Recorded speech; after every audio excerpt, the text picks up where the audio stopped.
Guilty beyond reasonable doubt. Hinatulang makulong ng Sandigan Bayan sina dating Quezon City Mayor Herbert Bautista, City Administrator Aldrin Cunha dahil sa kasong graft. Kaugnay ito ng maanumalyang mahigit 32 million pesos na kontrata na pinasok ng Quezon City at kumpanyang Geodata para sa isang tracking system. Nagbabalik si Val Gonzalez. Pagkakakulong ng mula 6 hanggang 10 taon ang hatol ng Sandigan Bayan laban kay dating Quezon City Mayor Herbert Bautista at kanyang administrador na si Aldrin Cunha sa isinagawang promulgation ng 7th Division ng Sandigan Bayan. Guilty beyond reasonable doubt sina Bautista at Cunha.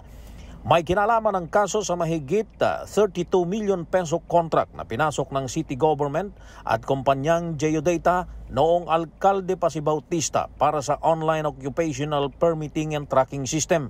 Bukod sa pagkakakulong ay pinatawan din ng perpetual disqualification si Bautista at Cunha na pinagbabawalan ng humawak pa ng anumang pwesto sa gobyerno.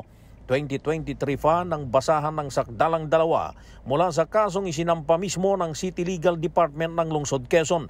Hindi umano dumaan sa tamang mga prosesong pinasok na kontrata, bagay na ikinalugi ng lokal na pamahalaan na maaari pa namang maghain ng motion for reconsideration sa korte ang dalawang dating mga opisyal ng Quezon City. Para sa MBC TV Network News, ako si Val Gonzalez, DZRH, una sa Pilipinas, una sa Pilipino.